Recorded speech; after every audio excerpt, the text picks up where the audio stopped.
Magandang umaga, kumusta po? Narito po ulit ang update natin para sa lagay ng ating panahon ngayong umaga po ng October 13, 2024 na kung saan sa ngayon ay patuloy pa rin po na mayroong shallow low pressure area sa silangang bahagi ng Bicol Region about 535 km east away at tinawag po yan na Invest 91W. Ang LPA nito ay mababa naman ang tsansa na maging bagyo at posibleng mawala rin sa susunod na mga araw.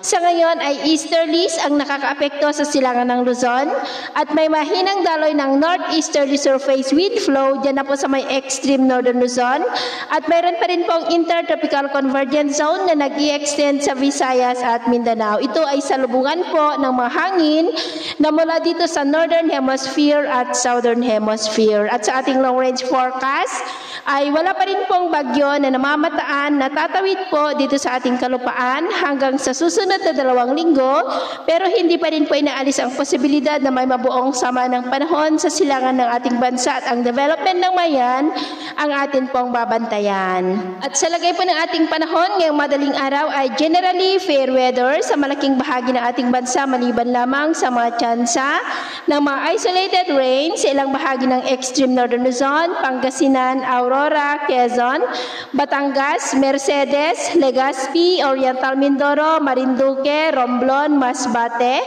Catbalogan, Palanan, sa may Aklan, Northern Palawan, Dumaguete, Zamboanga Peninsula, Lanao del Norte at Mati. At mamaya po ay sisikat ang araw sa malaking bahagi ng ating bansa pero may tsansa pa rin ng maulap na kalangitan with isolated rain sa ilang bahagi ng extreme northern Luzon, Polillo Island, southern part ng Batangas, Marinduque, Victoria sa may Mindoro, Romblon, Masbate, Pandan sa may Aklan, Northern Palawan, Zamboanga del Sur at Mati. Mamayang hapon po, mas maraming lugar ulit ang makakaranas ng mas maulap na kalangitan with isolated light to heavy rain sa malaking bahagi ng ating bansa. Kaya kung lalabas tayo sa ating mga tahanan, ay ugaliin lamang po natin lagi ang magdala ng kahit anong pananggaratin sa init ng araw at proteksyon na rin po sa mga biglaang buhos ng ulan. Sa atin naman pong mga baybayin, wala naman po tayong nakataas na anumang gale warning signals, pero iba yung pag-ingat lamang po kung papalaot tayo para po mas makaiwas sa mga sakunang pangkaragatan. So ito po ang latest update natin sa araw na ito. Ako po muli si James na nagsasabing sa kahit anong pagsubok po na darating sa ating buhay, huwag na huwag po tayong mawawalan ng pag-asa. Thank you and God bless!